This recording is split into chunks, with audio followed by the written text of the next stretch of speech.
A primeira pergunta, você conhece como funciona alguns desses acordos? Aí nós temos os allowances do Energy Trading System.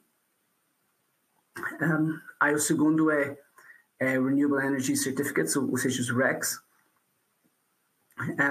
O terceiro são os créditos de descarbonização, os CBIOs. Aí nós temos o protocolo de Kyoto,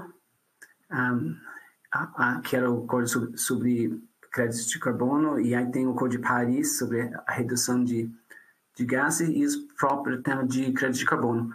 Aí o interessante é que os primeiros três, é interessante, é a primeira vez acho que vejo um gráfico desta forma, que o primeiro item tem menos e o último item tem mais e parece quase linear no tempo. Então, temos menos conhecimento sobre ETS, RECs e CBIOs, e mais conhecimento sobre o protocolo de Kyoto, o Acordo de Paris e os créditos de carbono.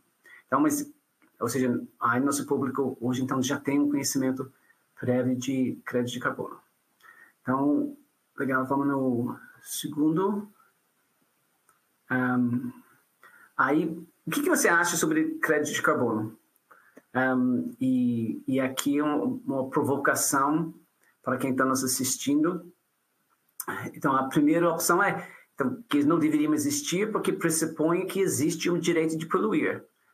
Que muitas empresas compram de carbono para manter a sua produção, com isso, muitas vezes, o nível de poluição. Os dois, Brasil não deveria regulamentar até atender as metas do Acordo de Paris, ou seja, o Brasil tem metas muito fortes de redução de emissões de carbono. Aí, terceiro, o Brasil deveria regulamentar de forma urgente o tema de crédito de carbono. Atualmente, nós somos um mercado voluntário. Aí, item D, todos os países deveriam ter regulamentações semelhantes, que acho que cada país tem suas regulamentações próprias, e todos os países deveriam ter o mesmo preço para crédito de carbono. O preço de crédito de carbono hoje no Brasil parece muito mais barato do que Europa, por exemplo. Aí eu não sei opinar. Então, por longe, os dois que recebem mais votos o Brasil deveria regulamentar urgentemente e todos os países deveriam ter regulamentações semelhantes. Ou seja, essa aqui, ou seja, e obviamente nós estamos atualmente no mercado voluntário e na hora que este mercado voluntário se vira a ser regulamentado, isso vai ter, aí, imagino que vai ter implicações. Então, mas acho que com isso vamos para a próxima. Aqui, então, quais são os benefícios dos créditos de carbono? Ou seja,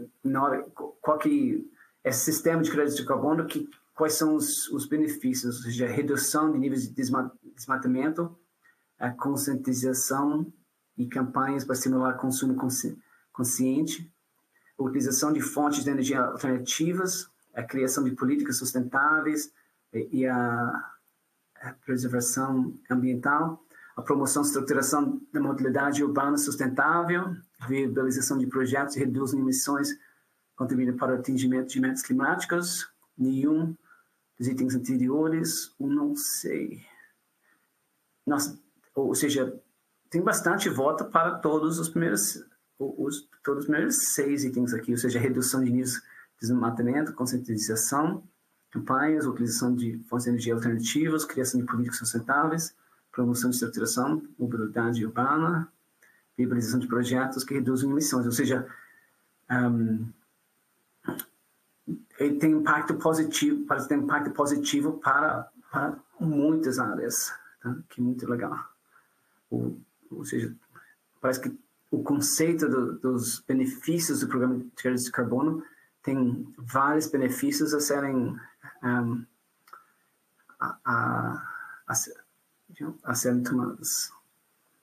Então, acho que vamos para o próximo.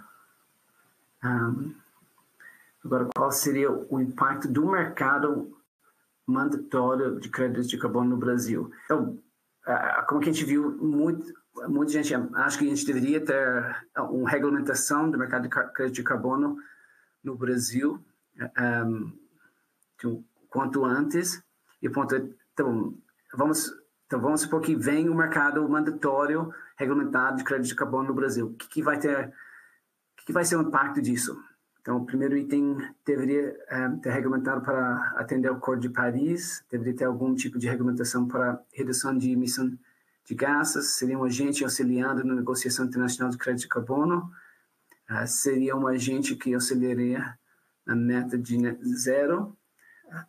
O Brasil seria um exportador de crédito de carbono, e o Brasil seria um importador de crédito de carbono, e não promoveria nenhuma mudança, ou seja, e não sei opinar. O interessante é que ninguém votou no G que seria nenhuma mudança. Então, todo mundo acredita que vai ter mudança e estamos vendo que a maioria das mudanças seriam positivas, ou seja, para atender o Acordo de Paris, ajuda a atender o Acordo de Paris, redução de emissão de gases, a gente auxiliando a negociação internacional, que é super importante, dado a diferença que nós temos de preços e demanda que tem para crédito de carbono, seria uma gente auxiliaria na meta de zero, e o Brasil seria um exportador. Talvez essa é uma das coisas que o Brasil talvez consegue exportar crédito de carbono, e se fosse exportar esses créditos, obviamente gera receita para o país. Então, vamos no próximo item.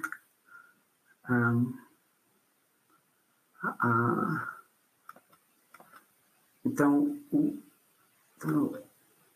no último item de pesquisa, quem deveria receber os créditos de carbono no Brasil? Então, ou seja, quem deveria ter o direito de receber esses créditos de carbono? Então, seria o órgão responsável pela preservação das florestas nativas, seria quem cuida, por exemplo, das outras plantações, por exemplo, os fazendas de eucalipto. Tem o incentivo para combustível limpo, incentivo para redução de emissões, incentivo para novas captações de gases. Não sei. Então, ou seja, quem deveriam receber esses créditos de carbono? E nós temos votos para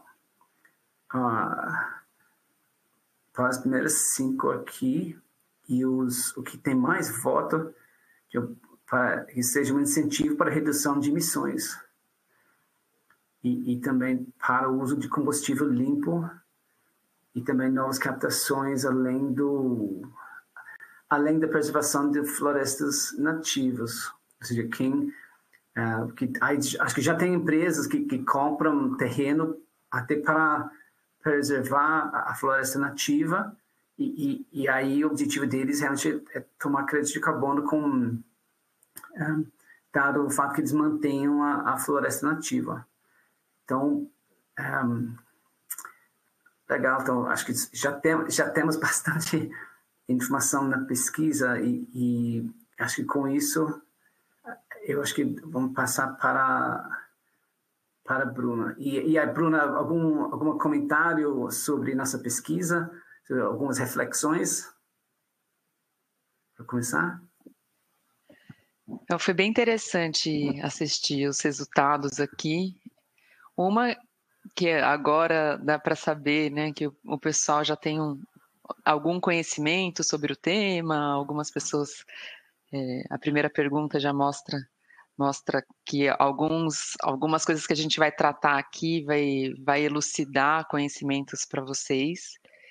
E ao longo da apresentação eu vou pincelando o que a gente falou, o que a gente perguntou, a gente vai pincelar, vocês vão ver que, né, não tem uma resposta única mesmo, por isso que a gente deixou aberto, mas vai ser uma discussão interessante. Eu também já estou vendo as perguntas das pessoas aqui mandando, e algumas das perguntas eu vou falar ao longo da apresentação, mas o Kirian também vai me interrompendo conforme eu vou falando. Assim, a ideia é ser um bate-papo mesmo, ser interativo. Então, estou animada. Legal. Eu só também, na minha apresentação, eu não falei do meu background. Eu trabalho, né? Eu tenho experiência de alguns anos na área de mudança climática, quantificação de emissão e estratégias de descarbonização. Eu cheguei recentemente aqui na Strategy End. Eu vim da empresa Way Carbon, acho que deve ter até algumas pessoas da Way Carbon aqui, que é uma empresa focada, né, em mudança do clima. E eu estou bem animada de falar de falar sobre esse tema. Pessoalmente, é um tema que me move, tem um propósito de vida ali de mitigar os efeitos da mudança climática, então vamos junto. Acho que passar esse conhecimento para todo mundo vai ser super importante. Legal. Podemos começar? Com certeza. Podemos? Então tá bom, estou no comando aqui da apresentação. Já dei um pequeno overview. A ideia aqui vai ser... Eu tenho 30 minutos para falar, então, pessoal, não vai dar para falar tudo do mercado de carbono. Ninguém vai sair daqui expert, mas a ideia vai ser passar por conceitos e passar também pelos principais atualizações, né? Como que está o mercado hoje? Como que a gente está vendo essa perspectiva de futuro? E aí vocês vão ver que a gente tem algumas convicções e várias dúvidas. Então, mesmo aqui, né, é um mercado que está sendo desenvolvido aqui para o Brasil, ainda a gente não tem muita certeza como isso vai se dar. O mercado global, faltam algumas definições, então vamos para o bate-papo. Primeiro ponto que eu queria trazer é que o preço de carbono ele vai funcionar como...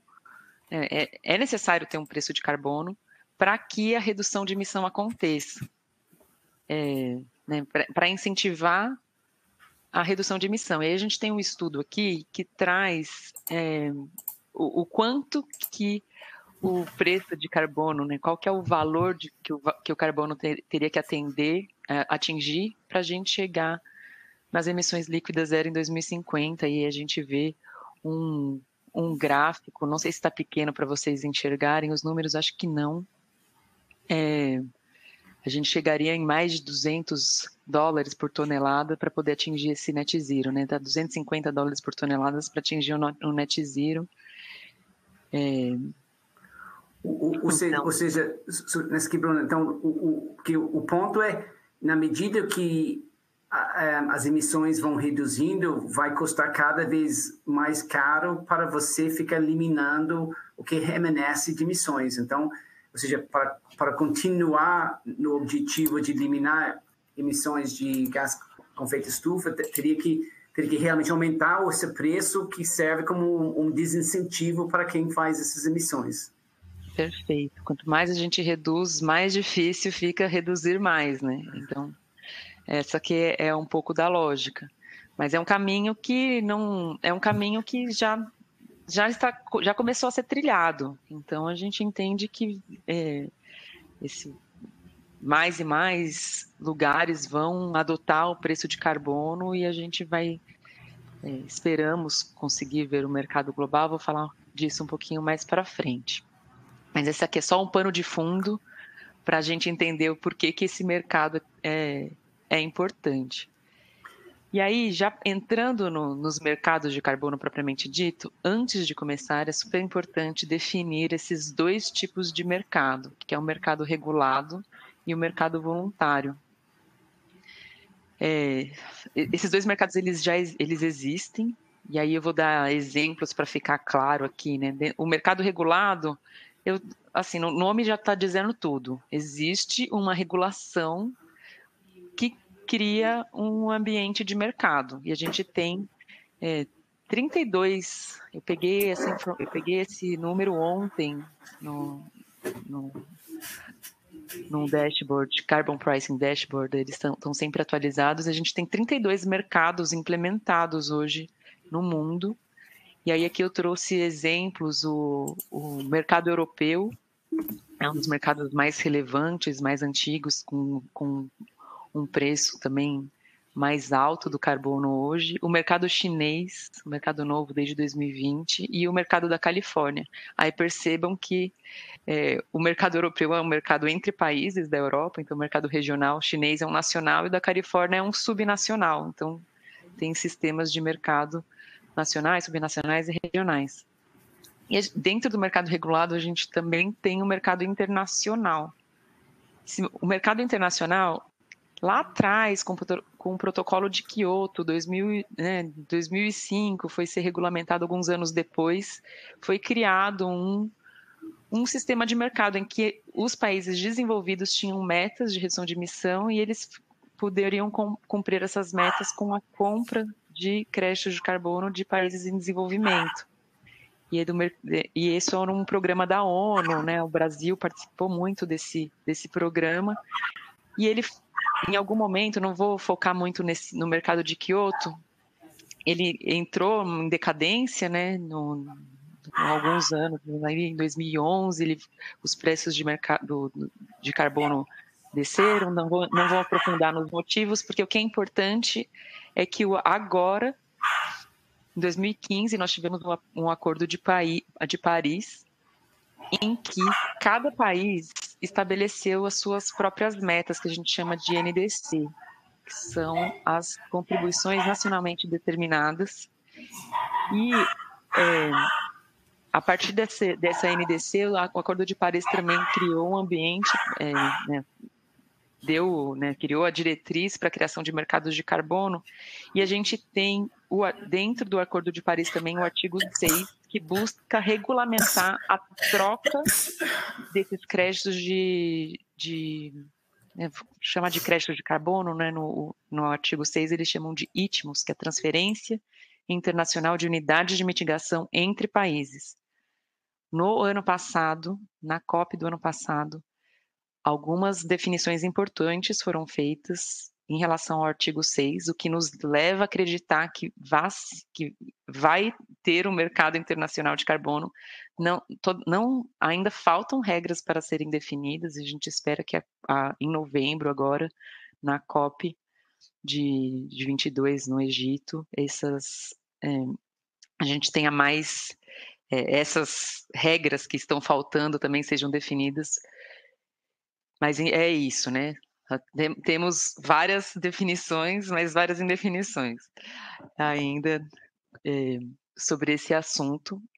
A expectativa é que a gente vá ter, sim, um mercado internacional de carbono regulado.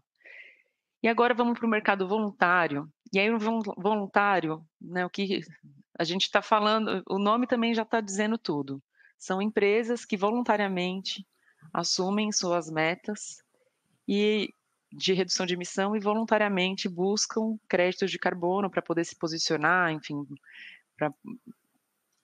no entendimento da necessidade de redução de emissão, também, né, por conta de riscos regulatórios, vários elementos fazem com que as empresas voluntariamente busquem reduzir as suas emissões e busquem por créditos de carbono também.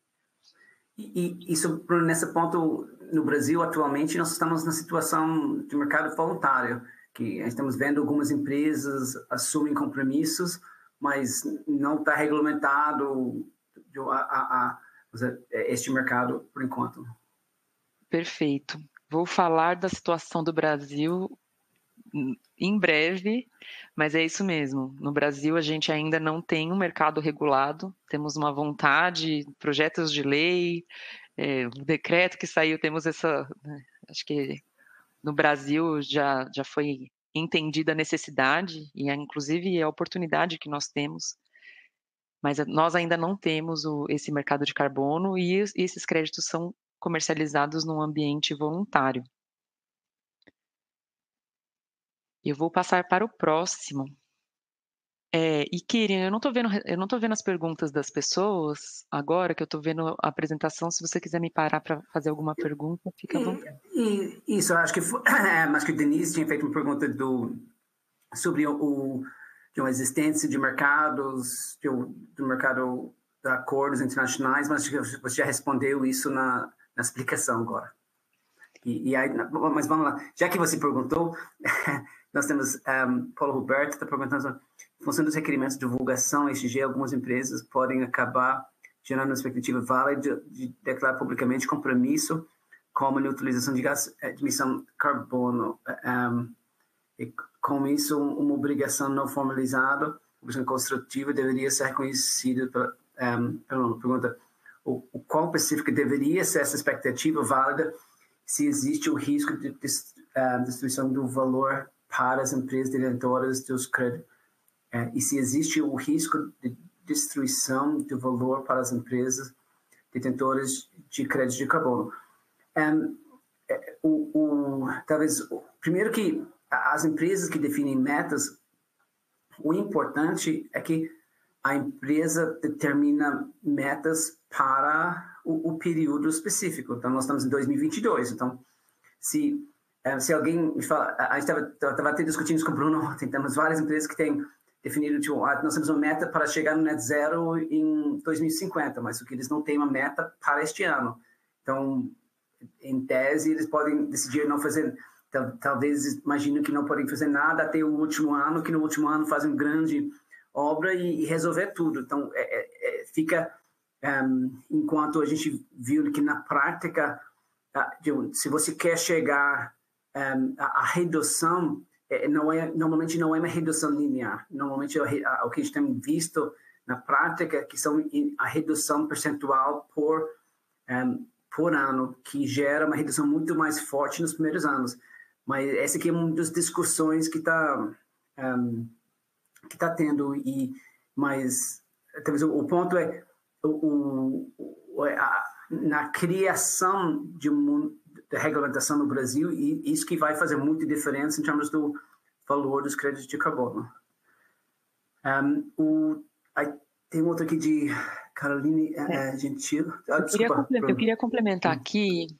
Acho que a gente está falando de mercados de carbono em relação ao mercado voluntário e aos compromissos da empresa. O que é muito importante ficar claro é que a redução de emissão, a gente tem duas coisas diferentes. A gente tem a redução das emissões e a neutralização, a compensação dessas emissões. Dentro de uma estratégia de descarbonização, a redução tem que ser priorizada. A própria empresa reduzir as suas próprias emissões. E ela conseguiu uma trajetória de redução.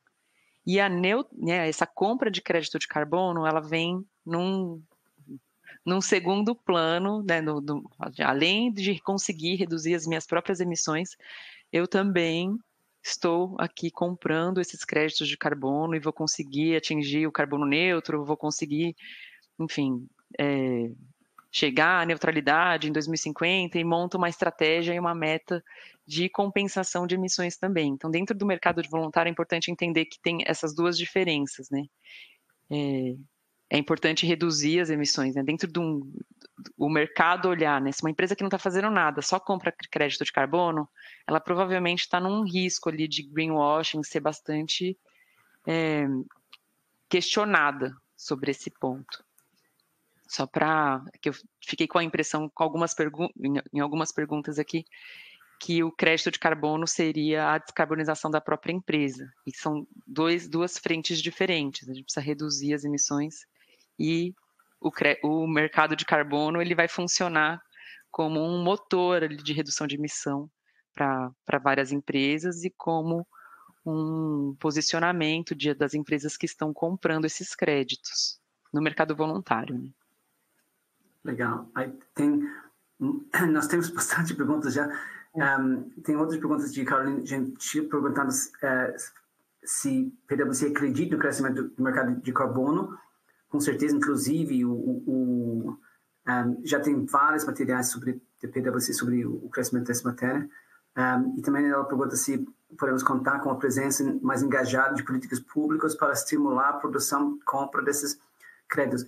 Eu até acho que é uma coisa, como posso colocar, o mercado de crédito de carbono, pelo que estamos vendo, ele tem para eu acho que na medida que o setor privado começa a fazer uma cobrança muito maior sobre isso, acho que obviamente isso vai aumentar o foco do setor público também. Kira, acho que se eu só puder complementar, eu acho que tem o interesse do setor público, né? Tem toda a questão da regulamentação, né, do projeto de lei parado no Legislativo há bastante tempo, mas, por exemplo, no final de agosto desse ano, né, o BNDES abriu o segundo edital para compra de créditos de carbono, né, com uma previsão aí de investimento de R$100 milhões. Então, a gente vê mesmo, né, dentro dos agentes do setor público uma preocupação e um interesse genuíno, né, no crescimento desse mercado. A princípio, claro, como a gente não tem um mercado regulado, o edital é para projetos que estão aí no mercado voluntário. Então, acho que a gente tem aí, né, o que falta, na verdade, é uma regulamentação e a criação de estruturas para a gente ter um mercado regulado nacional. Mas existe um interesse, inclusive, do setor público, né, no crescimento desse mercado. Isso. Legal. E tem uma outra pergunta aqui de Jademir Santana perguntando se a gente acredita que teria maior demanda para garantias para emissão de certificações de crédito de carbono. Estamos vendo uma movimentação, na verdade, grande nas empresas certificando seus créditos de carbono, inclusive aqueles que geram créditos de carbono. E acho que vinculado com isso, talvez é o ponto que que esses relatórios que a gente citou, o ESG, que estão vindo, e eles obrigam as empresas a divulgar todas as suas emissões de gás com efeito estufa. Então, na hora que as empresas são obrigadas a publicar anualmente essas informações, você vai vir uma pressão muito maior para esses créditos de carbono, para que eles consigam mostrar uma redução dessas emissões. A gente está falando de um monte de coisa que vai aparecer na apresentação. Eu vou seguir, aí a gente vai olhando para as perguntas depois. Legal. Mas aqui enfim, se alguém não ficou claro essa diferença de mercado regulado voluntário, fiquem à vontade para mandar perguntas aqui, mas eu vou seguir. No mercado voluntário, nós temos instituições, as principais instituições que garantem a qualidade desses créditos, Gold Standard, Verra, Social Carbon, vou falar um pouquinho mais delas mais para frente. Agora, eu queria também elucidar os dois tipos de comercialização desses créditos, né, dos ativos ambientais relacionados a gás de efeito estufa.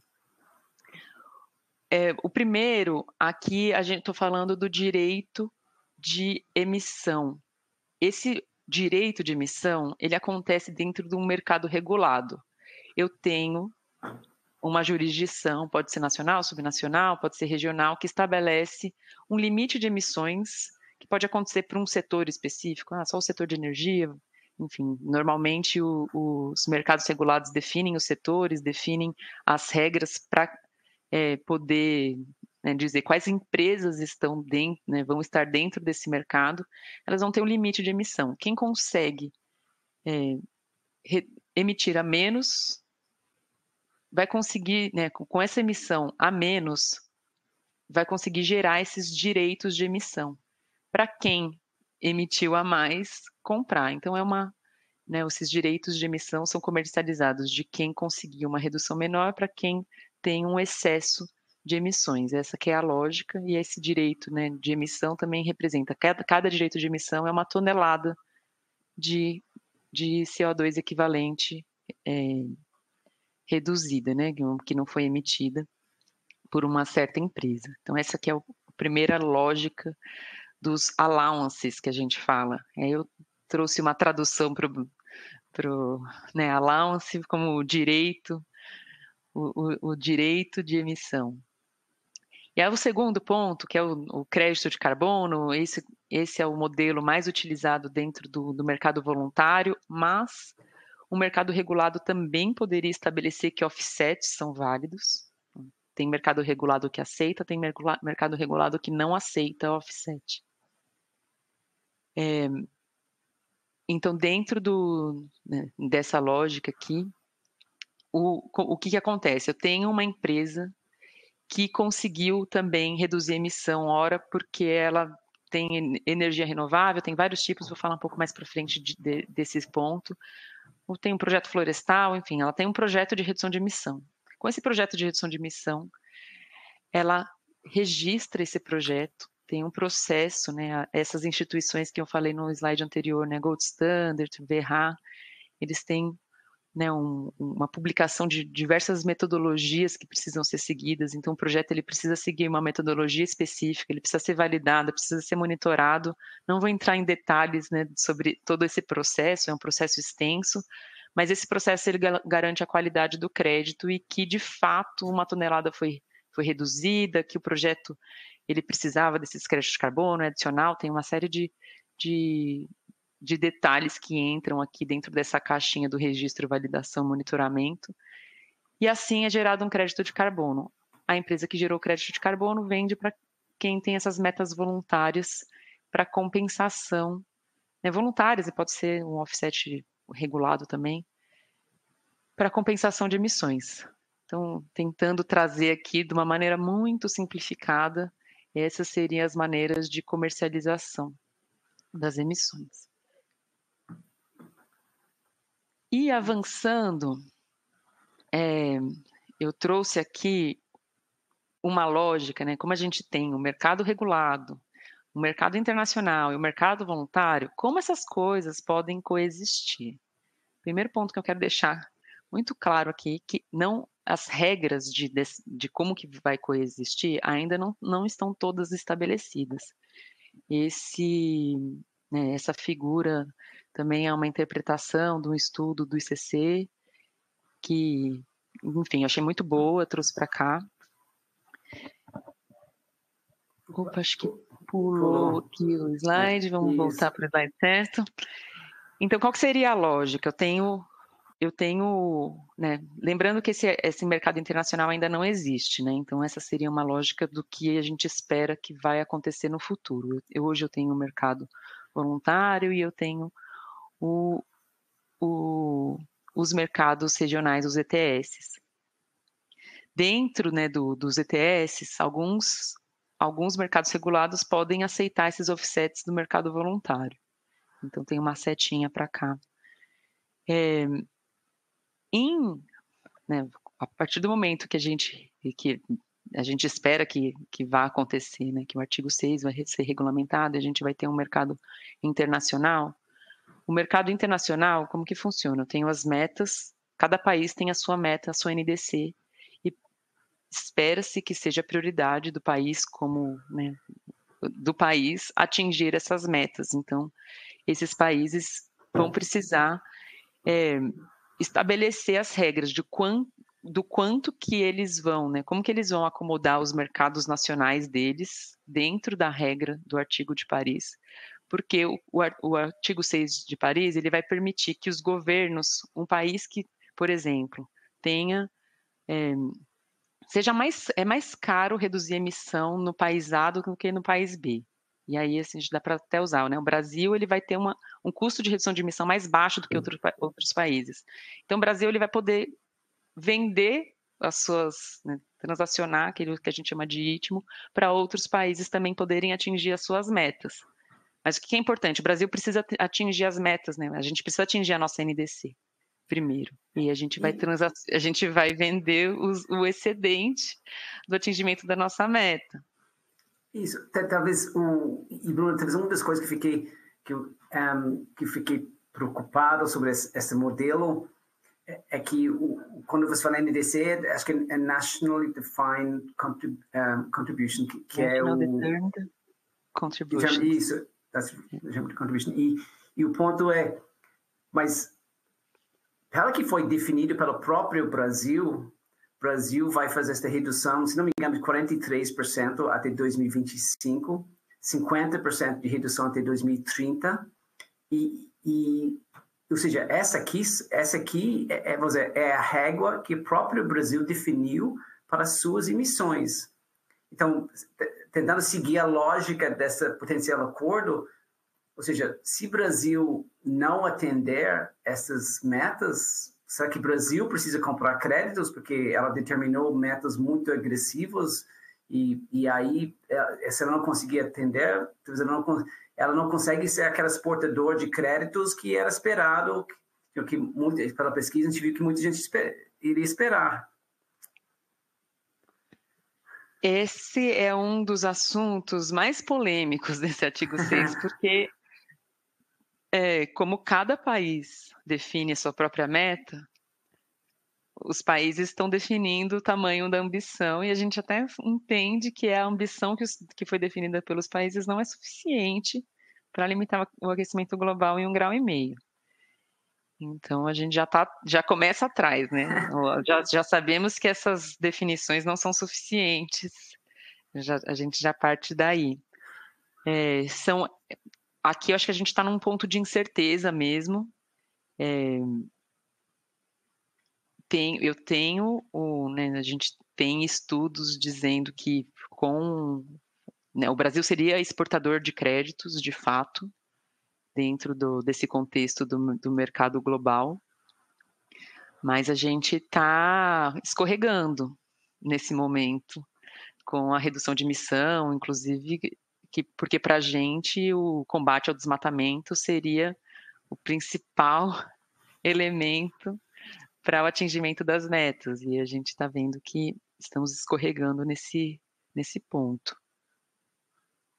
Entendi. Ou seja, esses acordos, porque aí talvez o ponto é qual régua que você vai definir para os países, e aí o ponto é, atualmente os países estão decidindo suas próprias réguas, e aí pode ser que alguns são mais agressivos que outros, mas independentemente de tudo isso, nem as próprias regras que eles têm definidas são suficientes para evitar o aumento de temperatura permanente de 1,5 grau.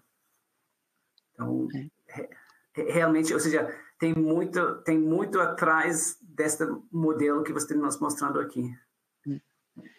Aqui a gente vai ter que... Vamos ter que viver, gosto de falar que a gente vai ter que viver, assim, já entendemos, já é sabido essas limitações, mas também eu, pelo menos, não tenho conhecimento de qual que é a solução, né? Qual que foi a solução, qual que é a proposta de solução para esse ponto. Porque vai ser uma negociação entre países bem complexa, que vai ter que se seguir pelos próximos anos. Isso. Não, legal. Vamos esperar os próximos. E talvez o outro ponto é, você só poderia entrar num acordo internacional a partir do momento que você já tem seu próprio mercado regulamentado. Então, talvez isso para nós seria passo 2. O passo 1 seria regulamentar nosso mercado interno para depois discutir o passo 2. Perfeitamente. E aqui, assim, se o Brasil se entende como exportador de créditos, a gente precisa urgentemente ter o nosso mercado. Esse é um ponto super importante. E aí, vamos segura um pouco, que aqui vai ter um slide para falar especificamente do andamento dessas, né, regulações aqui no Brasil, como que o Brasil está enxergando isso. Mas aqui foi uma tentativa de colocar, né, os 3 mercados dentro de uma ótica, e aí é interessante que os excedentes do artigo 6 aqui, da transação entre governo, né, o 6.4, transação entre governos e o setor privado, os excedentes podem ser utilizados no mercado voluntário. E uma grande preocupação em relação a todo esse desenho é a dupla contagem, de fato, porque eu preciso ter a redução do país, as empresas precisam ter as reduções, né? Esses créditos eles vão precisar, né? Se o Brasil vende um crédito para um outro país, esse crédito não poderia contar para redução de emissão que vai entrar dentro da NDC. Então, vai um pouco, né, todas essas lógicas de troca vão precisar sempre se preocupar com a não incorrência de dupla contagem. Mas vamos lá para o próximo. Aqui é para dar um nó na cabeça mesmo, mas a gente vai ter que ficar acompanhando, não tem muito jeito. Agora, a ideia desse slide é mostrar a relevância dos mercados regulados. Eu tinha mencionado que a gente tem 32 mercados regulados no mundo, mas em termos de precificação de carbono, alguns países também estabelecem taxas. E aí, olhando esse mapa, dá para ver o quanto que o carbono entrou numa evidência para vários países. O Brasil aparece aqui pintadinho porque a gente, desde 2012, estuda a adoção de um mercado de carbono aqui. O Brasil já fez vários estudos, desde 2012 mesmo, assim, começou um estudo que o Brasil entendeu qual seria o impacto no PIB do mercado de carbono, como que seria esse desenho. A gente tem todas as recomendações no estudo do PMR que foi feito, mas aqui acho que as coisas demoram um pouquinho mais para acontecer, então faz 10 anos, quem sabe a gente tem essa regulamentação esse ano ainda. E agora, indo para o mercado voluntário, esse gráfico ficou muito evidente do que aconteceu do ano passado para, né, o que aconteceu, né, desde 2020 para esse ano. Eu coloquei aqui, né, de 2017 para 2021, a gente teve um aumento mais de 1000 vezes no valor comercializado dentro do mercado voluntário, isso globalmente. Então, ano passado, né, só o ano passado já é um aumento aqui de algumas vezes, de algumas uau. vezes. Exatamente. Então, ou seja, explodiu o mercado de crédito de carbono o ano passado. O mercado voluntário.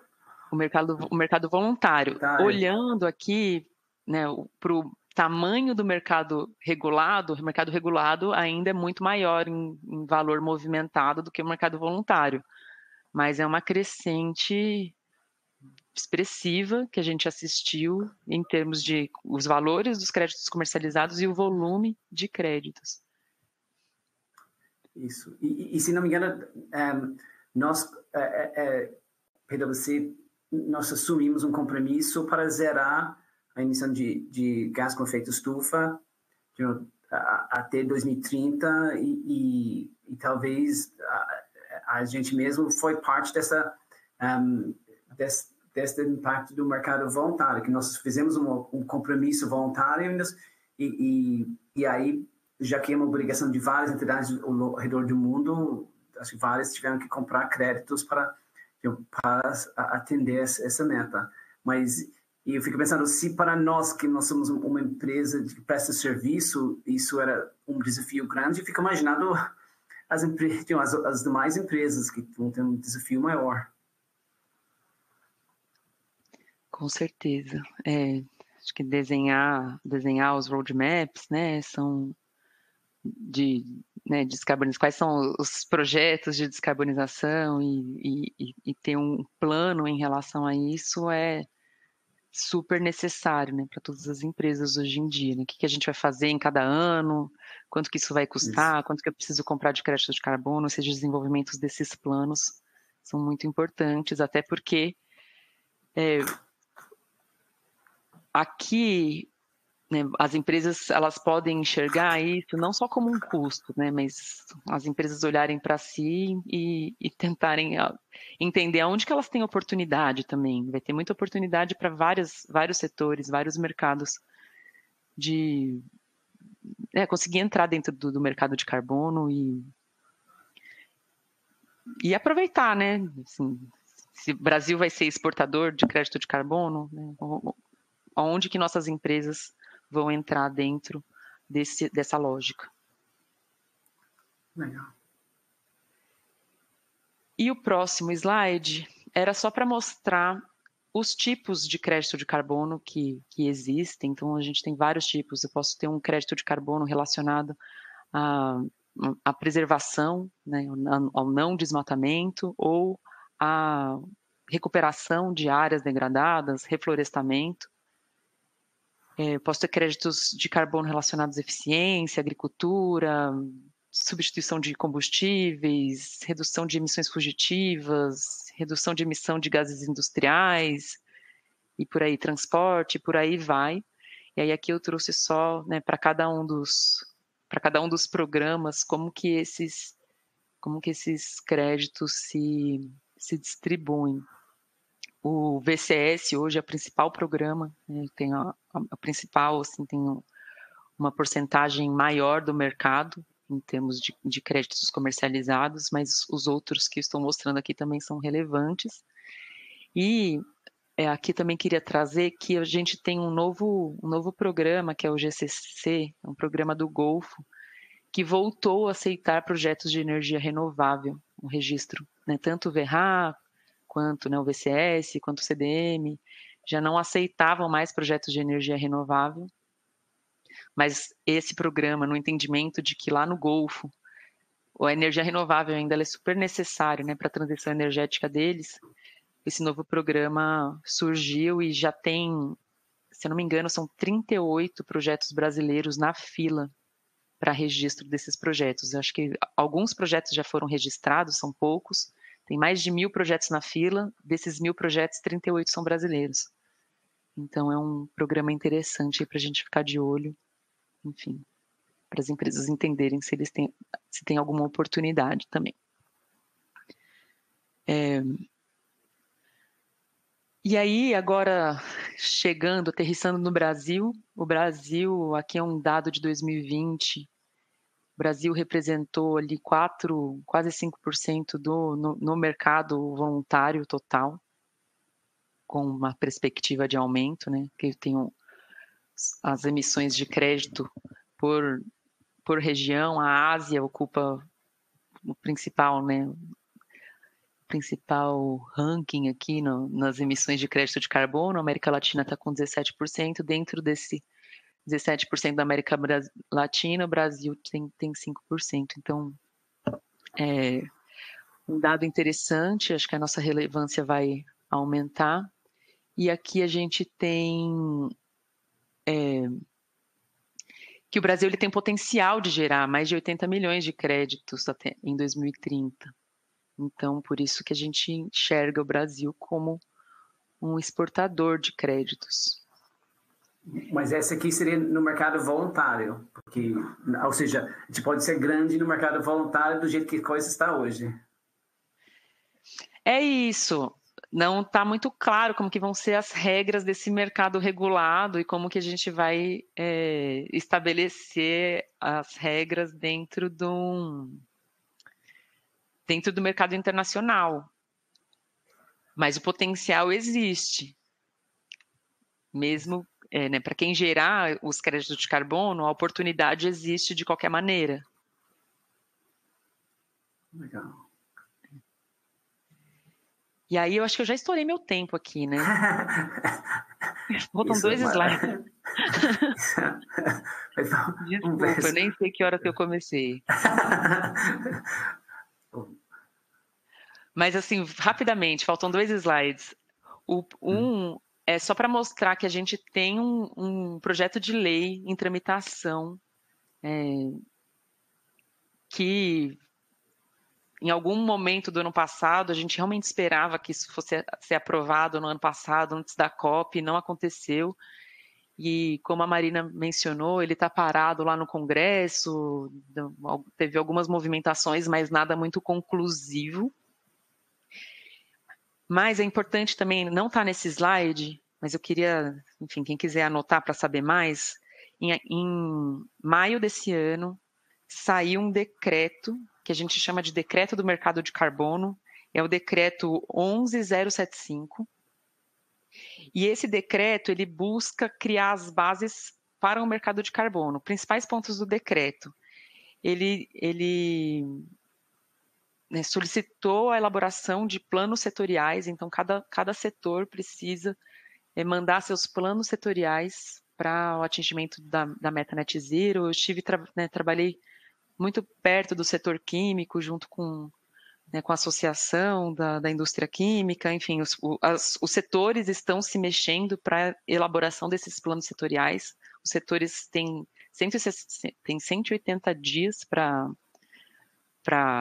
né, levar para o MMA esses planos, prorrogáveis por mais 180 dias. Então, dá um ano aí para esses planos setoriais serem desenvolvidos. Outra coisa muito importante desse decreto foi a menção, né, a menção sobre a criação de um MRV para o Brasil. O que é o MRV? Né? Um sistema de monitoramento e verificação das emissões. Então, a gente teria finalmente dados para poder estabelecer os nossos planos. Né? Hoje no Brasil, para poder fazer os cálculos de emissões, enfim, a gente tem que fazer várias estimativas, principalmente para a indústria, o que dificulta bastante saber como que vai reduzir, né? Se a gente não tem a base, qual que é o nosso baseline. Então, esse cenário é super importante também para conseguir medir essas reduções. Então, esse foi o ponto, né? Os principais evoluções aqui no Brasil. E o último, só para a gente, né, falar, Bruna, pelo amor de Deus, você não falou de IREC, você não falou de RenovaBio, né? Por que não falou? Eu chamo esses instrumentos eu falo que eles estão, são instrumentos de mercado, mas eles estão fora desse contexto do mercado de carbono. O RenovaBio tem uma certa concorrência ali, né, no setor de combustíveis. O que é o RenovaBio? O RenovaBio, resumidamente, as empresas de distribuição de combustível têm metas compulsórias para a distribuição de combustível renovável. Tudo que elas não conseguem, né, essas metas vão aumentando ao longo dos anos. Tudo que elas não conseguem atingir, elas precisam fazer a compra do CBIO. O CBIO, ele é produzido por empresas, né, por produtores de biocombustível. O cálculo do CBIO é feito a partir de uma eficiência. Então, é isso, né, resumidamente aqui, só para tentar não ocupar mais tempo. E o IREC, ele está dentro de um contexto de descarbonização, mas ele é um certificado de energia renovável. Ele não é uma tonelada de CO2 equivalente. O RenovaBio, ele é uma tonelada de CO2 equivalente. O IREC, ele é 1 megawatt de energia renovável, que as empresas elas compram para falar, minha energia é renovável. Então, ela tem uma emissão menor ou zero emissão aqui, né? Zero emissão de escopo 2. Então, foi bem rápido aqui, que eu agora dei uma corrida nesse final, mas Kyrian, se quiser complementar, falar algo. Não, muito obrigado, Bruna. Eu acho que vamos talvez até aproveitar. Eu vi que o Cristiano entrou aqui e acho que o Cristiano não se talvez se quiser se apresentar, Cristiano, eu sei que você está se recuperando de um final de semana difícil e com o resultado de São Paulo, mas talvez se poderia nos comentar um pouco sobre as dificuldades no mundo contábil sobre essa discussão de créditos de carbono no Brasil. Tudo bem, Kyrian? Bom dia. Sim. Você me ouve bem? Sim, excelente. Tá bom. Já estava difícil, ficou pior, que você me lembrou, já estava começando a esquecer da minha dor de cabeça aqui, você fez ela voltar, mas tudo bem. O que não nos mata nos torna mais forte, esse é o nosso lema, né? Mas eu inclusive consumi alguns, né? Porque eu fui até lá ver o jogo em loco, né? Então a decepção foi em dobro, né? Foi financeira e esportiva também. Não, legal. Bom dia a todos. Então, para quem não me conhece, eu sou o Cristiano Santos, um sócio da área de mercado de capitais e consultoria contábil da PwC. Fui convidado aqui para... semana passada estávamos falando, né, sobre os aspectos de fechamento do terceiro trimestre, estava junto com a Paula e com o Kyrian aqui. E me chamaram para falar rapidamente sobre os desafios contábeis, né, da contabilização, né, dos efeitos de crédito carbono e de todo o tema que que cerca esse assunto, né?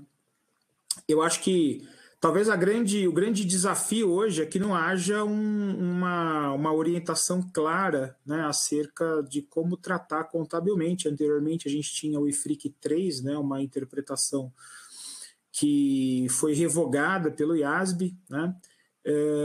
E na prática hoje se observa uma grande diversidade na prática, né? Recentemente foram conduzidas aí algumas pesquisas de como as entidades têm tratado esse assunto e está se observando, sem dúvida nenhuma, ainda uma grande diversidade. E a diversidade em quais aspectos, né? Acho que vale a pena a gente abordar quais são os temas centrais, né? Ou aonde efetivamente existe ou quais são as linhas das demonstrações financeiras que são tocadas e aonde que estão essas diversidades, né? Acho que, em primeiro lugar, as contas, né, ou que são de alguma forma, ou os temas que são impactados aqui, em primeiro lugar, é o reconhecimento contábil dos allowances, né, ou dos créditos que uma determinada entidade tem frente aí às emissões de gases, né? Também como que eu registro no resultado, se eu registro no resultado o momento em que eu recebo essa concessão do governo, né, ou de alguma entidade, de algum regulador, em oposição às circunstâncias onde eu adquiro esses créditos, né, de carbono. Da mesma forma, os aspectos relacionados aí a registro de passivos, né, de obrigações no momento inicial e também prospectivamente à medida que o ano evolui, né. Eu acho que dentro desse contexto, Kiran, tem 3 grandes abordagens que são aceitas ou são percebidas pelos preparadores e, como eu falei, ainda a gente está longe de alcançar uma harmonização e isso acaba trazendo impactos, né? Obviamente, nos resultados para umas entidades mais do que as outras, dependendo, obviamente, do impacto da geração de gás de efeito estufa que essas entidades produzem, né?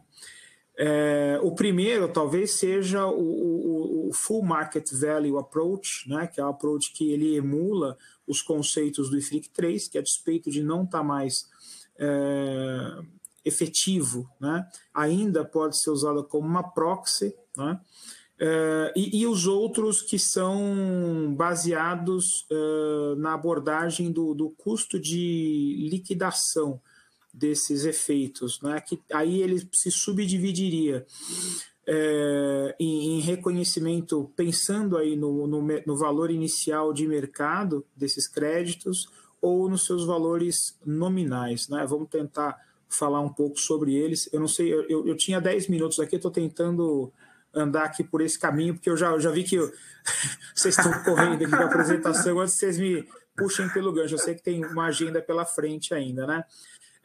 E por que eu ainda, por exemplo, posso usar os impactos ou as orientações que estavam lá no IFRIC 3 a despeito dele ser revogado? O próprio IFRS, né, no IAS 8, ele estabelece, né, que na ausência de uma política contábil eu preciso desenvolver a minha política contábil para tratar de um determinado tema que não esteja previsto nas normas. Então, falando de maneira muito rápida aqui sobre essas três abordagens, quando a gente pensa na primeira, né, no Full Market Value Approach, eu tenho primeiro os allowances, né, os créditos propriamente ditos. Isso a gente dá para falar que em qualquer circunstância o que tem se percebido é que eles são registrados como um ativo, né, normalmente um ativo intangível, né, e esse ativo intangível eu acabo tendo as seguintes variações ao longo desses 3 modelos, né? Quando eu penso no modelo do Full Market Value, que emula, de novo, né, o IFRIC 3, eu reconheço ele pelo seu valor de mercado na data de reconhecimento inicial, né? E prospectivamente, eu posso fazer tanto a custo, mantenho os valores de custo, ou eu posso reavaliá-lo também à medida que haja variação de mercado dos valores desses créditos, né? Então, isso se eu estiver abordando dessa maneira. Alternativamente, eu posso, né, dentro daquelas naturezas de custo, usar o valor de registro inicial como valor de mercado e, subsequentemente, aí eu vou fazendo da mesma forma a abordagem de custo ou de reavaliação, mas ainda aqui eu registro um valor inicial, né? Esses ganhos e perdas pela variação, que tanto no primeiro modelo como nesse segundo modelo, eles vão sendo lançados aí para outros resultados abrangentes, né, dentro do que se observa nas práticas contábeis que as entidades adotam, né? E, diferentemente, o valor nominal, como pressupõe-se que esses créditos que são recebidos, eles vêm a custo zero, então eles são mantidos também sem valor, né, com valor de zero para fins de registro. Então, percebam que aí a gente tem já algumas alternativas e que vão impactar naturalmente o efeito que isso traz no resultado final. Muitas vezes, como eu falei, esses créditos eles não são adquiridos, eles são recebidos, né, por parte dos reguladores, das autoridades. Então, existe aí a prerrogativa que em qualquer um desses modelos, né, eu vá reconhecendo esses créditos recebidos como uma receita diferida, obviamente no valor nominal também tendendo a zero, né, e reconhecendo essa receita diferida para o resultado. E aí esse reconhecimento ele também pode variar, né? Em alguns casos o julgamento é que esse reconhecimento ele se dá em cima de uma estimativa inicial de créditos recebidos e em oposição a modelos em que esse reconhecimento no resultado ele se dá com base em uma projeção atualizada periodicamente de quanto que eu estou utilizando desses créditos de carbono face àquilo que eu tenho que utilizar ao longo do período. Então, da mesma forma, a gente volta para a preocupação em relação à diversidade. E a questão dos passivos, né? Também há dificuldade em estabelecer aí um critério para os passivos. Os passivos vinculados a essas obrigações de gerar créditos ou de compensar essas emissões, né? Eles, em geral, eles são reconhecidos, óbvio, quando os passivos são incorridos, né? Na medida que acontece a operação em que ela se dá e ela consome os créditos. Agora, em alguns modelos se observa que esses passivos vão sendo reconhecidos e registrados já do início, tendo como contrapartida o resultado do momento zero. Em outros casos, os passivos vão sendo reconhecidos a partir do momento em que a produção ou a geração desses gases de efeito estufa transcendem aquele meu estoque inicial de créditos, né? Então, a gente percebe que, da mesma forma que os ativos e as receitas vão impactando o resultado de formas e maneiras diferentes, os passivos também vão impactando de formas e maneiras diferentes. Acho que, talvez, para fechar um pouco esse quebra-cabeça aqui de conceitos, quando a gente pensa nos ativos, né, que eu mencionei, bom, a gente fala que eles podem ser reavaliados, e essas reavaliações, como eu comentei, elas vão lá para resultados abrangentes, e eles têm que ser, obviamente, testados por impairment ou amortizados, né?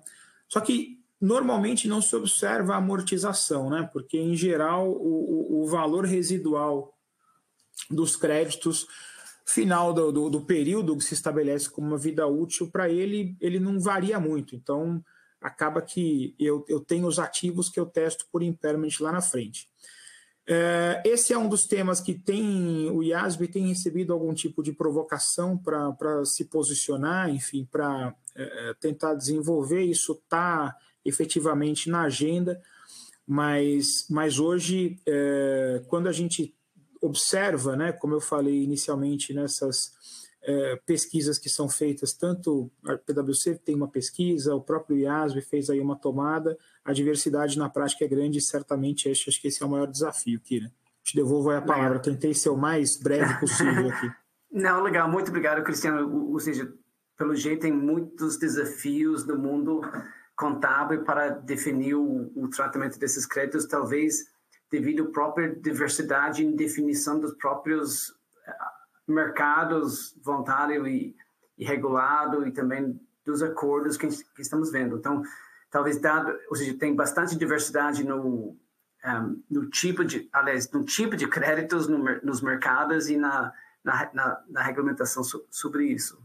Mas, isso sem falar nas situações em que as entidades compram e vendem esses créditos, né? Que aí a gente teria que, enfim, associar isso a um modelo em que a norma de estoques é aplicada, fazer uma avaliação desses créditos entre o menor do valor de custo e o valor realizável, que traz mais um pouco de tempero aí para a discussão.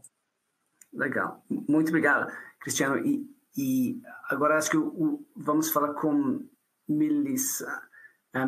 Melissa, eu estou vendo que nós temos um volume muito grande de perguntas, e aí talvez vou pedir sua ajuda, e talvez Marina e Bruno, para ver se a gente consegue responder algumas dessas perguntas, porque o volume está muito grande. Eu não sei se vocês acharam algumas perguntas específicas para que vocês querem responder, senão eu vou tentar ir na sequência aqui. Pode ir na sequência, que eu já fui respondendo algumas aqui individualmente, né? Algumas que... Legal. Aí tem uma pergunta aqui de Denise Fernandes, perguntando se deverá limite da empresa possa compensar a emissão de carbono com compra de créditos. Talvez o ponto aqui é o valor, porque como a gente viu, a expectativa é que o preço vai aumentando. Então, se você, talvez uma empresa que espera continuar poluindo o custo de comprar crédito, em tese, você poderia comprar para compensar, só que vai ficar um custo muito caro. Aí tem aqui o segundo de Paulo Roberto perguntando: existe possibilidade de adoção de diferentes tratamentos contábeis para empresas que atuam em mais que uma posição na cadeia? Acho que, como a gente estava vendo, dado dependendo da natureza da transação, a empresa vai ter que determinar sua política contábil, e realmente o originador e trader são mercados diferentes e potencialmente poderiam ter formas de tratamento contábil diferentes. Aí tem aqui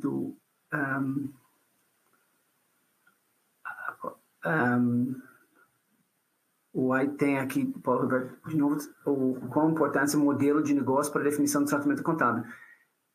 Eu diria que o modelo de negócio seria importante, mas talvez, mas todas as outras coisas são importantes também, porque qual a posição que você está na cadeia, está no mercado voluntário, regulado, e quais acordos, quais compromissos que a empresa tem feito.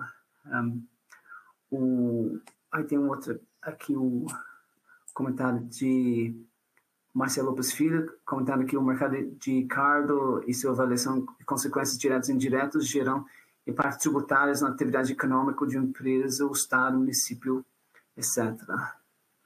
Aí tem aqui outro de Paulo Roberto. Tanto os allowances quanto os créditos de carbono são otorgados por entidades internacionais e governamentais. Na visão PwC, possível tratar, para analogia, que esses ativos há valor justo em contrapartida do resultado, como subvenções governamentais. Então, mas muitas dessas vêm de... a gente viu que são créditos de entidades, são negociados entre entidades privadas. Então, normalmente, uma subvenção governamental talvez teria origem de uma definição que vem do governo para dar um benefício para a empresa. Talvez isso depende, que acho que tem uma discussão nesse sentido, por exemplo, do programas CBOs, mas de novo, estamos entrando no mundo, nos termos contábeis aqui. Se eu puder acrescentar sobre isso, que, né, quando se trata de allowances especificamente, não de créditos de carbono, né, e aí eu faço a distinção entre allowances, né, que tratam do mercado regulado e geralmente trazem consigo metas governamentais e cessão de créditos governamentais relativos ao carbono, né? A gente está falando de allowances, diferentemente de créditos de carbono, né, que geralmente se referem ao mercado voluntário ou mercado não regulado. Então, quando a gente está falando de allowances, empresas, algumas seguem, né, o IFRIC 3, que foi revogado, como o Cristiano comentou, e nesse caso, de fato, algumas empresas, a gente tem visto se existe uma diferença aí entre o valor justo e o valor de reconhecimento, é feito um reconhecimento como subvenção governamental em contrapartida. Tá? Então, existe essa possibilidade no caso do allowance. Mas, de novo, não tem uma regra contábil para que se faça isso. Legal. E aqui tem uma outra pergunta aqui de Carolina Gentil perguntando se o Brasil poderia ser um dos maiores produtores de carbono, por ser um dos maiores no agronegócio, pensando na produção de etanol, por exemplo. Então, como a gente falou, que depende das regras do jogo, porque se a regra que primeiro, no mercado voluntário, acho que pode ser, mas primeiro tem que medir os créditos de carbono que você está fazendo para negociar. E aí o mercado regulado, aí depende das regras do jogo, porque nas NDCs o Brasil se definiu metas muito desafiadoras.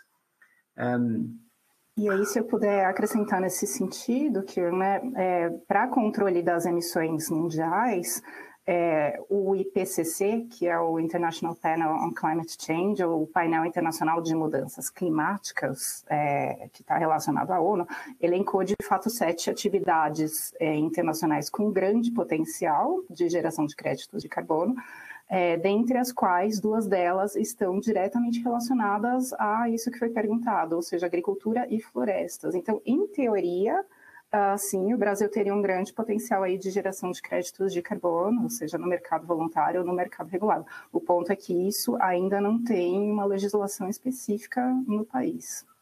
Isso. E aqui, esse setor para o Brasil, é o principal, é onde o Brasil tem o maior potencial de geração de crédito e o maior potencial de redução de emissão. Mas a gente, de fato, precisa avançar numa regulação e estabelecer esses benefícios mais claros para que os créditos possam ser gerados e a descarbonização seja alcançada, porque nesse momento a gente está vendo justamente o contrário, né? Pelo menos em relação à mudança do uso do solo. A gente está vendo um aumento do desmatamento, quanto que a gente devia estar reduzindo.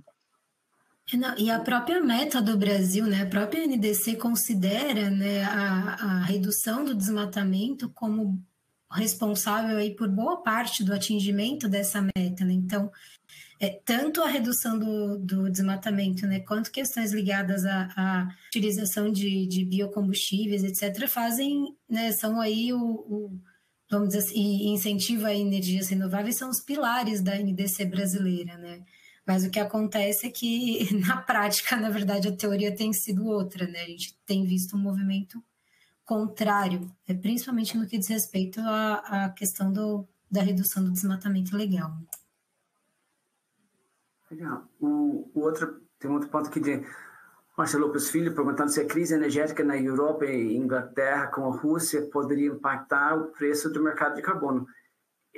Pelo estudo que foi publicado, teve realmente o progresso de intensidade de carbono foi tímido no ano passado. Portanto, isso aumenta o desafio das metas do futuro. Aí isso e também, ou seja, e a crise energética, nós estamos vendo que dado a falta de outras alternativas, a Europa está começando a utilizar formas de geração de energia usando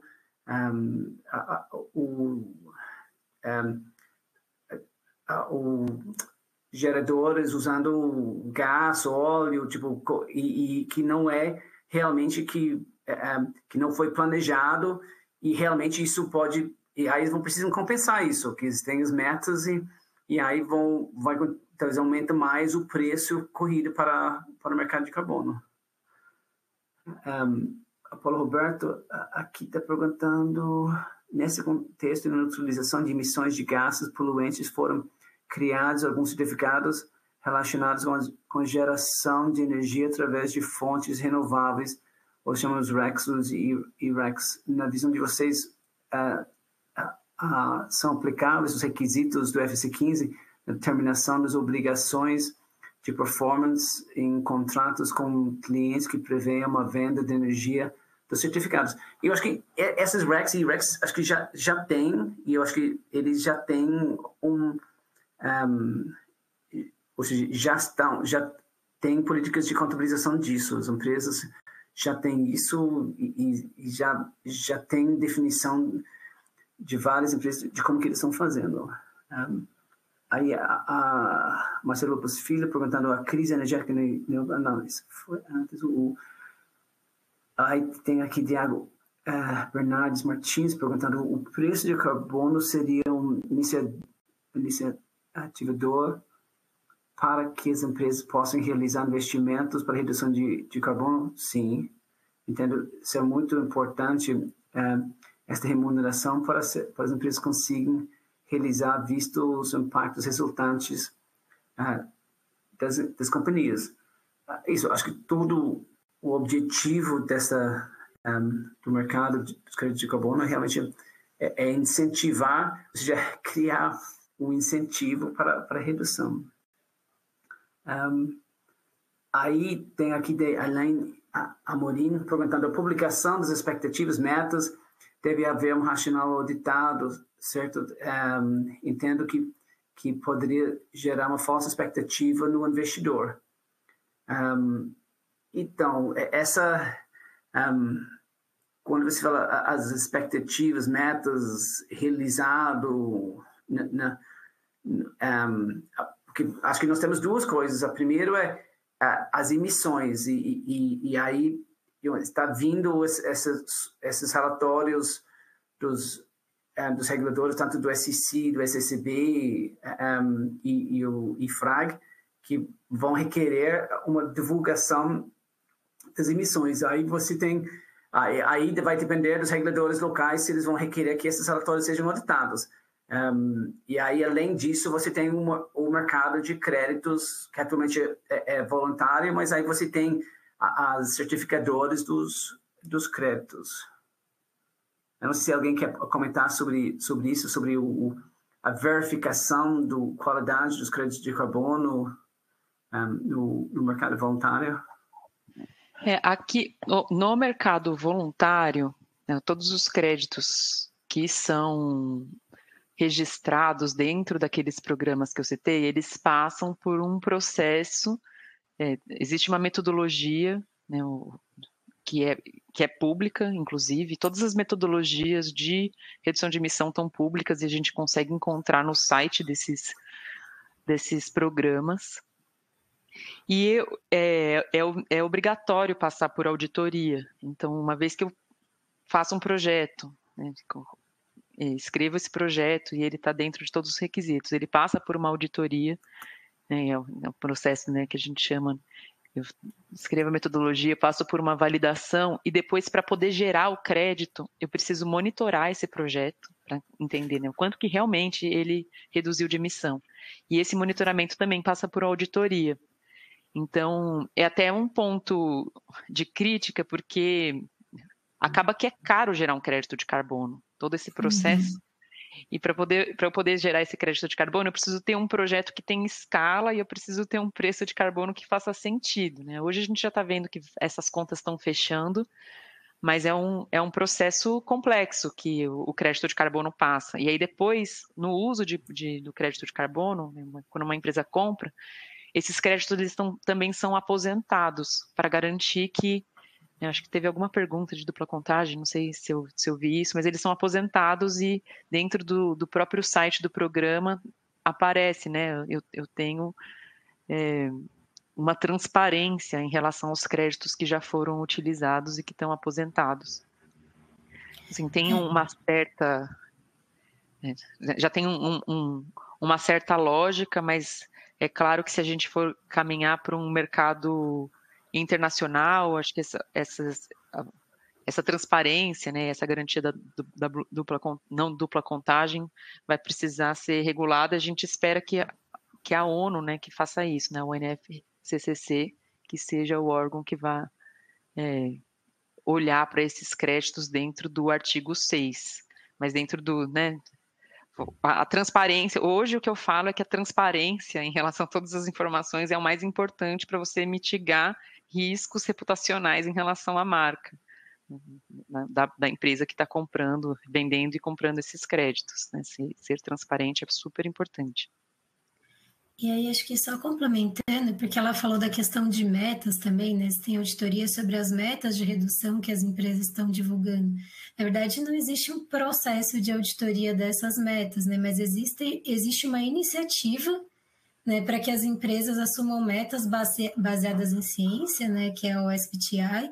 E aí o processo para você mapear, né, as suas emissões, incluindo o Scope 3, né, e gerar essas metas de redução e aí fazer, né, o escalonamento dessas metas ano a ano, ele tem uma metodologia específica. Quando você monta as metas, né, você submete a essa organização, né, ao Science Based Targets Initiative, e eles validam essa meta, né? Então, não existe um processo de auditoria, uma regulamentação sobre essa questão, mas existe uma metodologia, né? E existe aí um órgão, né? Enfim, uma iniciativa conjunta para, de fato, garantir que as metas assumidas estejam baseadas em ciência e vão, de fato, contribuir para que a gente atinja aí essa ambição de manter a temperatura, né, o aumento da temperatura global limitado a 1,5 graus ou 2 graus, né? Isso. Não, aí tem outra pergunta aqui de Jadimir Santana, perguntando como ainda não existe uma regulação, como você enxerga a importância e o papel das empresas, dos tomadores e agentes financeiros, ainda que na qualidade voluntariamente, na estruturação deste processo regulatório. Talvez o ponto regulatório é que precisa sair uma regulamentação do governo que a gente viu que está no processo e talvez aí talvez o ponto na medida que as empresas vão ter que publicar sua situação, talvez automaticamente isso vai gerar uma pressão em cima do governo. Eu não sei se alguém quer comentar em termos da pressão e o papel das empresas em termos da agenda regulatória que nós temos no Brasil. Eu acho que eu talvez possa comentar um pouco sobre esse ponto, porque, na verdade, o decreto que a Bruna citou, né, o 11.075, ele fala na questão dessa definição das metas setoriais a partir de acordos setoriais, né?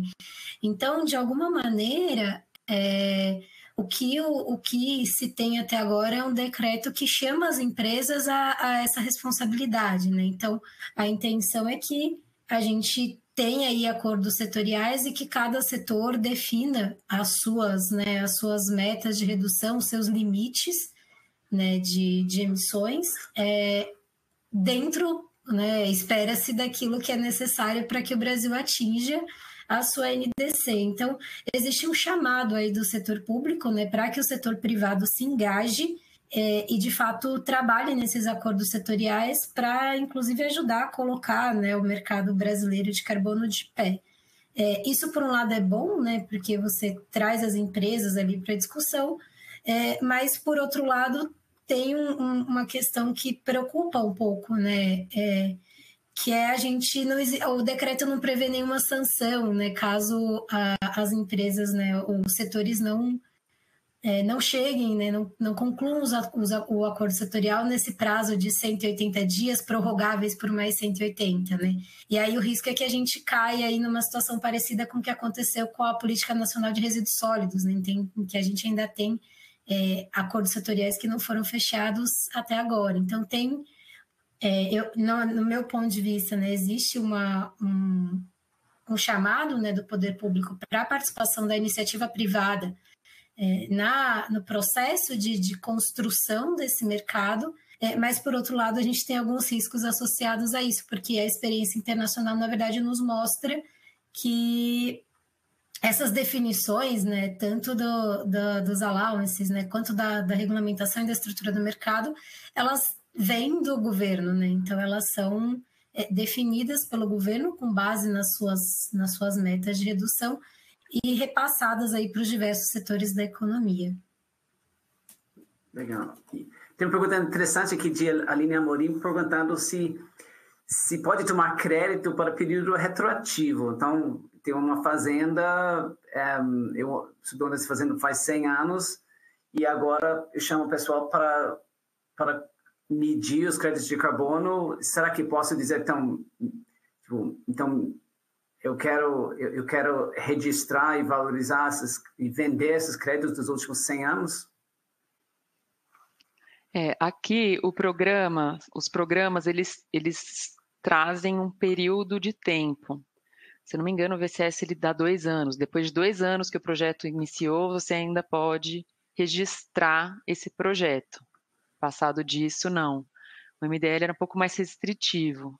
Ele trazia depois, eram 6 meses, enfim, agora eu não me lembro exatamente o período de tempo, mas existe uma regra para o período de tempo e não é mais do que 2 anos. Esse período de tempo. Uma vez que o projeto está registrado e ele está gerando créditos de carbono, e uma empresa quiser compensar suas emissões, aí, se o crédito já está registrado, está gerando crédito, uma outra empresa que está comprando pode comprar um crédito passado. Quero compensar as emissões desse ano, comprar um crédito que não foi aposentado ainda do passado.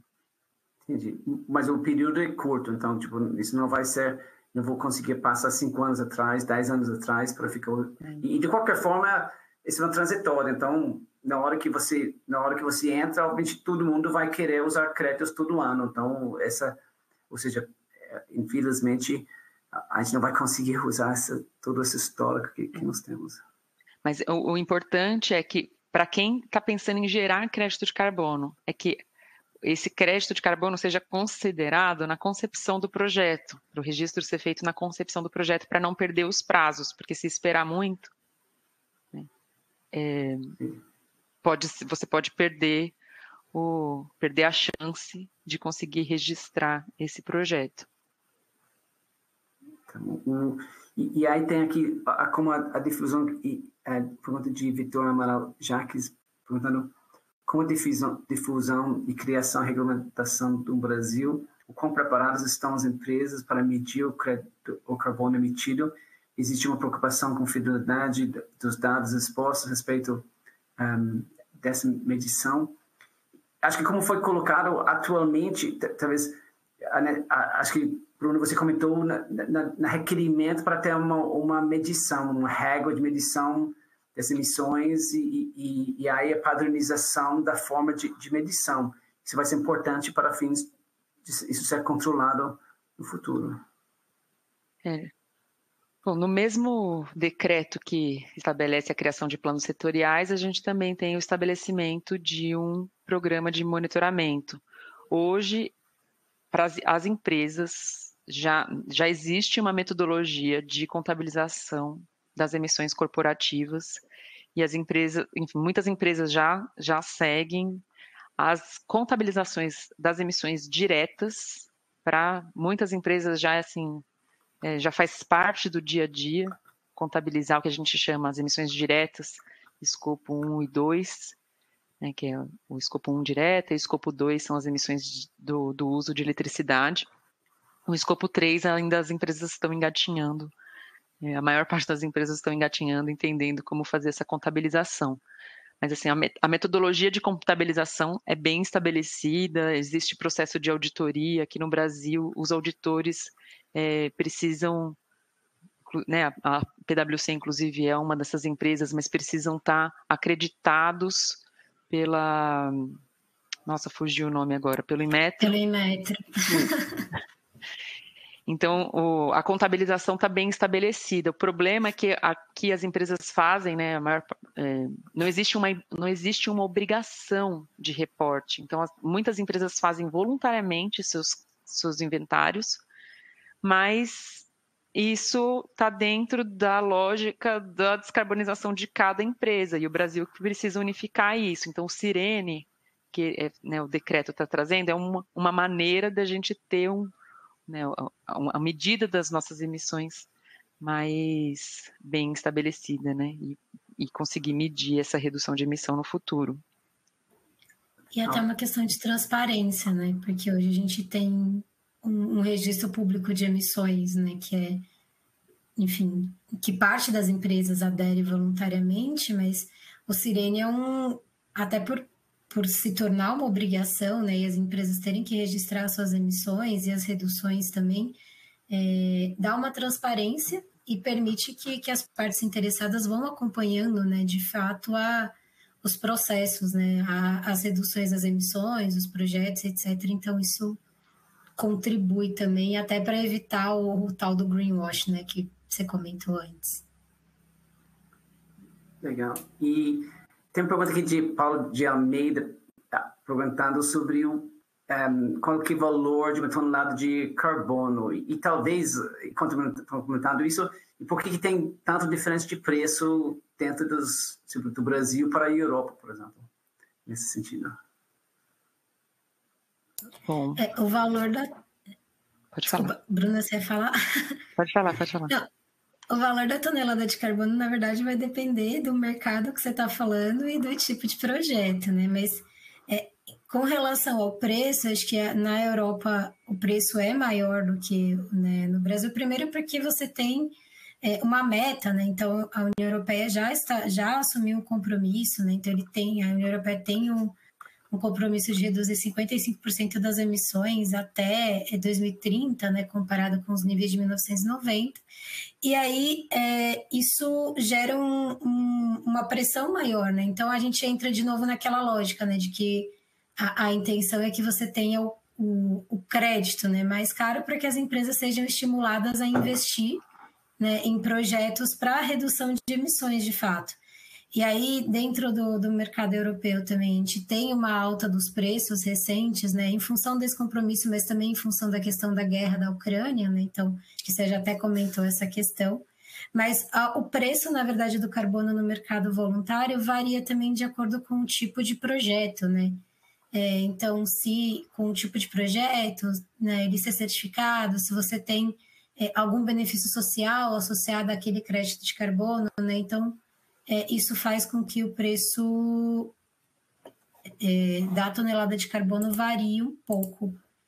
Então, dentro do mercado brasileiro, nos últimos anos, eu vi aí projetos variando de tonelada variando de R$11 até R$50 e alguns mais do que isso, né? Não sei, Bruna, se você tem outra experiência ou dados mais atualizados. Não, é isso mesmo. E, enfim, né, na Europa tem um mercado regulado, então o preço lá está relacionado a essa regulação. Aqui, como é voluntário, a gente está acompanhando os preços negociados, né, da oferta e demanda dos créditos. O que dá para falar é que os créditos de reflorestamento são normalmente mais caros do que os outros créditos. São os créditos mais procurados. E também, quanto mais co-benefícios a gente encontra dentro dos créditos, tem créditos que podem ter co-benefícios relacionados a comunidades locais, créditos que têm co-benefício relacionado à água. Quanto mais co-benefício, também mais esse valor, mais caro, né, vai ter esse valor. E talvez isso vinculado talvez com a próxima pergunta de Leonardo Aguilar, que está perguntando, tipo, nós somos mercado voluntário, nossa expectativa é que a gente seja exportadora. Então, é possível que a gente exporta, por exemplo, do Brasil, nosso mercado voluntário, para o mercado regulado da Europa? Por exemplo, será que a empresa europeia ele pode comprar de nós para atender as metas reguladas? Essa é uma ótima pergunta. Normalmente, os mercados regulados são criados para reduzir a emissão daquela certa região. Por esse motivo, normalmente, os mercados regulados não aceitam créditos de outros lugares. Pode acontecer, mas, assim, por exemplo, a Europa não aceita o crédito do Brasil para o mercado europeu. São créditos que precisam ser trocados entre os países regulados, porque a redução de emissão precisa acontecer lá. Isso é o que a gente tem visto nos mercados que foram criados, né, nos mercados existentes, né, daqueles 32 mercados existentes, normalmente existe essa regra de não poder comprar de fora. E aí, aqui nessa pergunta, entra aquele slide que é um triângulo que eu mostrei. A gente espera, sim, que haja uma troca de créditos internacionalmente e que as empresas vão entrar dentro dessa lógica de comercialização. Então, mas essa regra ainda não está criada, então fica até difícil de eu falar. Assim, existe essa expectativa, existe, inclusive, o artigo 6.4 do Acordo de Paris, que trata disso, dessa participação das empresas dentro do mercado internacional, mas, de fato, a gente vai ter que esperar um pouco mais para entender como que essas regras vão se dar de fato. Entendi. Ou seja, pode até ter compras internacionais, mais chance de ter compras internacionais no mercado voluntário do que no mercado regulado. O mercado regulado provavelmente é uma regulamentação nacional ou regional que vai se limitar àquela região. No mercado regulado internacional, pode ter essas compras, porque a gente tem... São dois mercados regulados, os mercados regulados regionais. Esses mercados regulados regionais, nacionais, eles não vão aceitar os créditos de fora. Uhum. Agora, são os mercados que existem hoje, né? O mercado europeu, o mercado chinês, eles não aceitam. Agora, o mercado do artigo 6, que é um mercado que não foi criado ainda, esse sim vai aceitar uma transação internacional. Legal. Então, estamos na esperança da criação do mercado internacional regulado, que a gente faz para a gente fazer parte, e também para que a gente seja capaz de ser exportadora dentro desse mercado, dependendo das regras do próprio mercado. Exato. E outra pergunta aqui de Paulo Roberto Keller, ele está falando do decreto-lei 1075, prevê a comercialização de crédito de carbono e metano. Na prática, vocês já observam a existência desse tipo de crédito ou somente a conversão de metano para carbono? É muito específico. O decreto, na verdade, trouxe um negócio que não existe em lugar nenhum no mundo, mais que é esse crédito de metano, né? Porque, na prática, os créditos são medidos em tonelada de CO2 equivalente, né? Então, você tem aí um potencial de aquecimento global para fazer a conversão dos outros gases estufa em CO2 equivalente. Isso é um ponto, na verdade, potencialmente problemático do decreto, porque a gente não tem paralelo para esse crédito de metano em nenhum dos outros mercados existentes no mundo, né? E aí, Bruna, você me complementa ou me corrige se eu estiver errada, mas eu não enxergo, né, dentro do Acordo de Paris, dentro do artigo 6, uma previsão, né, para uma comercialização internacional de crédito de metano. Então, isso foi... esse crédito de metano aí é uma jabuticaba, né? O que provavelmente vai acontecer, assim, no Brasil está dando um destaque para a redução de emissão de metano, mas provavelmente esse metano vai ser transformado em carbono equivalente e vai entrar num mercado normalmente. Isso. Como um crédito de carbono. É a expectativa. E falando em jabuticaba, né, eu aproveito para falar um pouco do decreto 11075, né, que foi promulgado em maio de 2022 agora, né, ou seja, recentemente. E em relação à questão contábil, né, o decreto identifica os créditos de carbono claramente como ativos financeiros. Então, sim, entrando na nossa discussão ali de se é estoque, se é intangível, né, que o Cristiano mencionou um pouquinho, temos uma terceira opção agora, que é identificar o crédito de carbono como um ativo financeiro, né, sendo que não necessariamente o crédito de carbono segue a definição do CPC 39. Né? Então, isso, mais uma jabuticaba que criamos. Isso. Aí tem uma outra pergunta aqui de Cláudio Pereira, nosso colega, perguntando sobre querendo saber mais sobre o mercado voluntário no Brasil. Ou seja, quem pode emitir, quais licenças necessárias para emissão, necessária certificação de validação disso, como que são comercializados, são reconhecidos em todos os mercados, como que estamos atuando em relação à regulamentação do Brasil. Eu não sei se alguém quer fazer talvez um exemplo de uma empresa que opera no mercado voluntário, que gera a origem dessa aqui, que ela tem que fazer para certificar, para depois vender para quem que vende esses créditos.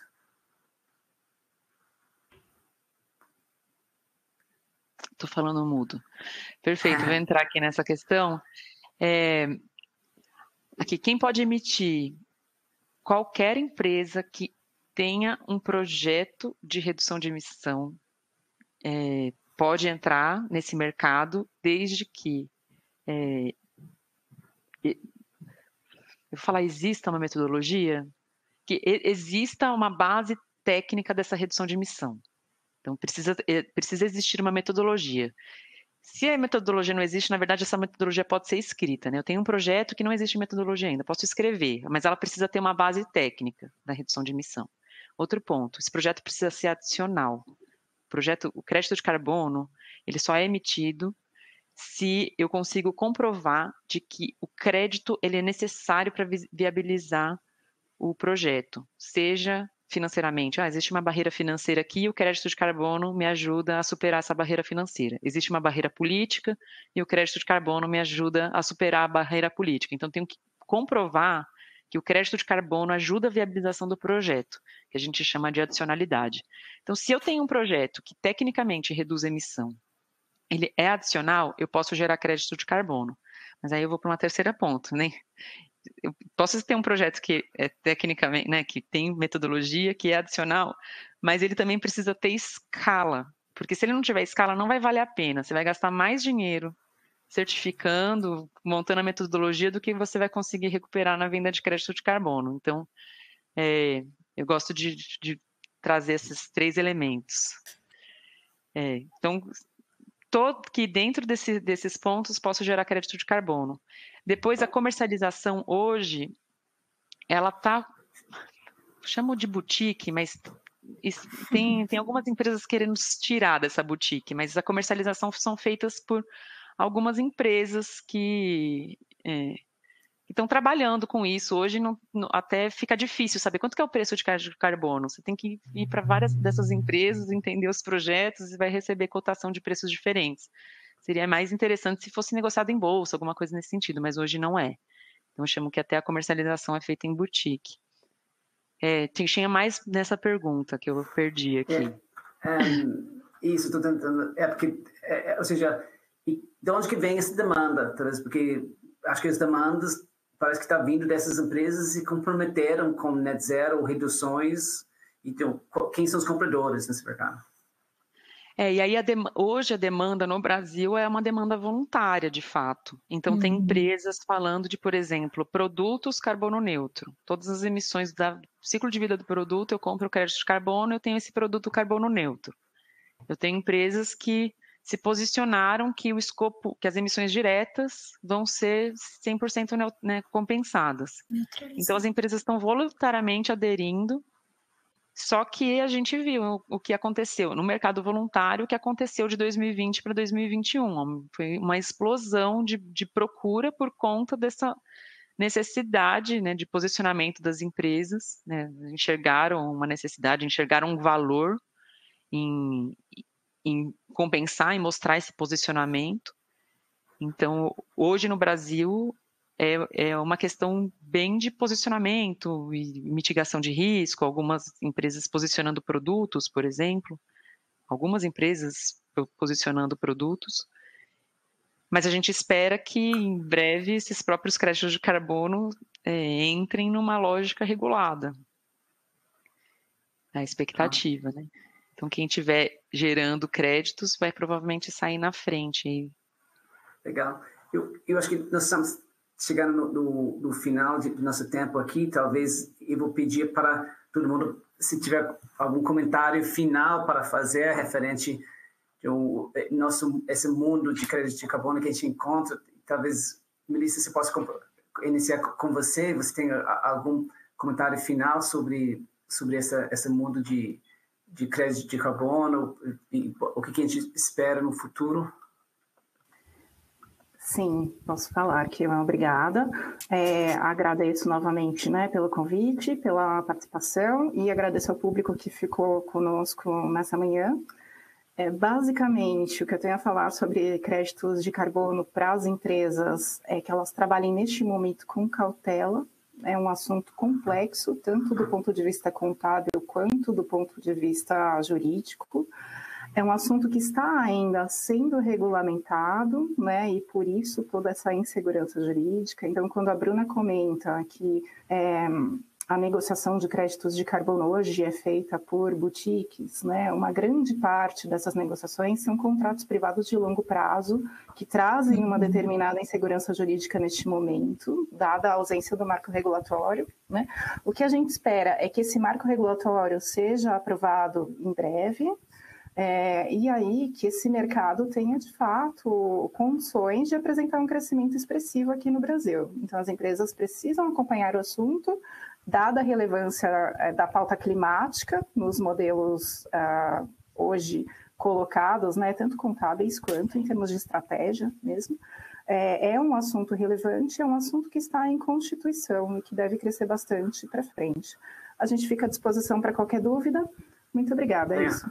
Isso, obrigado. Até é assustadora ver no slide a diferença entre o tamanho do mercado voluntário comparado com o mercado regulado. Ou seja, o mercado voluntário é menos que 1% do mercado regulado. Então, na hora que vem a regulamentação, que realmente esse tema explode em termos de valor. Marina, você quer comentar algum comentário final sobre esse processo? Queria agradecer também o convite, Kira, e a participação de todos, né? Obrigada, pessoal, pelas perguntas. Acho que fez o debate ficar bastante interessante. Acho que eu estou bem alinhada com a fala da Melissa, né? Então, a gente tem uma expectativa grande aí, né, de que essa regulamentação ande, né? E que a gente consiga ter o mercado brasileiro, né, sendo colocado de pé aí nos próximos meses. Existe uma expectativa de que essa discussão seja retomada em função da COP, né, agora em novembro, então de que esse assunto volte à pauta do Congresso, né. Há também algumas discussões, né, de que o projeto está um pouco parado, inclusive esperando, né, definições ainda sobre o artigo 6 nas discussões no Egito, mas acho que a situação é de fato um momento da gente observar o que está acontecendo e agir com cautela, né? E a regulamentação do mercado com certeza significa aí uma oportunidade gigantesca para o Brasil, inclusive retomar, né, a relevância que teve nos últimos anos no que diz respeito à pauta climática, né, e dentro das convenções do clima. Obrigada, pessoal. Okay. Obrigado. E Bruna, alguns comentários finais? Eu tenho também. Primeiramente, obrigada também, principalmente a todos que ficaram aqui até está algum tempinho falando, e eu falei pra caramba, então falo obrigada e desculpa, que toda vez que eu vou falar, eu falo muito mesmo. E obrigada, Kiran, pelo convite. Eu cheguei aqui e já poder falar para as pessoas sobre esse tema foi muito legal. E como recado, acho que concordo integralmente com Melissa e Marina, mas queria adicionar uma mensagem também para que todos se preparem, porque assim, né, a gente está vendo muitas incertezas, né, algumas jabuticabas, tem decreto que não conversa com o que está escrito no projeto de lei, mas o fato é que o tema está andando em todas as direções. Então, quanto mais, né, as empresas estiverem preparadas, menor vai ser o baque. E aqui, né, dentro da PwC Strategy, a gente está assim, com um time super de diversos, né, profissionais de diversos temas, então, enfim, né, nos procurem, a gente está aqui também querendo ajudá-los a solucionar esse problema e essa preparação para esse tema, né, que vai vir muito quente, ela é super necessária. Não, legal, muito obrigado, Bruna. Eu acho que com isso a gente chegou no final de nosso tempo e aí a gente veio para a parte mais importante do webcast, que acho que o Joyce vai nos falar que quem levou o chocolate.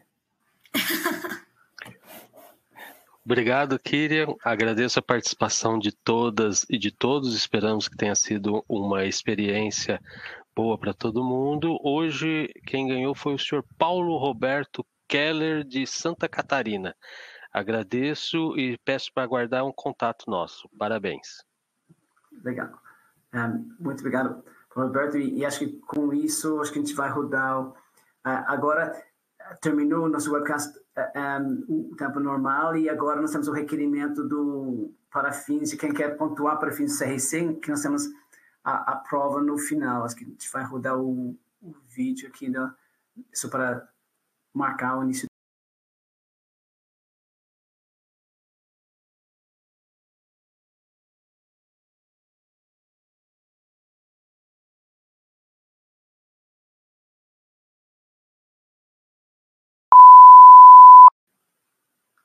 Legal, deveria aparecer agora para vocês a prova final e aí vão ter 4 perguntas e depois das 4 perguntas vão se repetir, então você vai ter ou seja, a segunda chance para acertar. Então, se você não acerta a primeira vez, fique na linha para fazer a segunda vez para acertar 3 das 4 perguntas que a gente tem de prova. Enquanto isso, temos uma reflexão sobre nosso webcast de hoje. Tivemos uma discussão muito interessante sobre créditos de carbono. Ou seja, falamos do demand, por que precisa de crédito de carbono para ajudar a meta de redução de emissão de gases com efeito estufa. Discutimos o acordo de Kyoto, o acordo de Paris, e aí uma série de acordos sobre crédito de carbono que existem em vários níveis, sejam regionais, nacionais e até internacionais na Europa.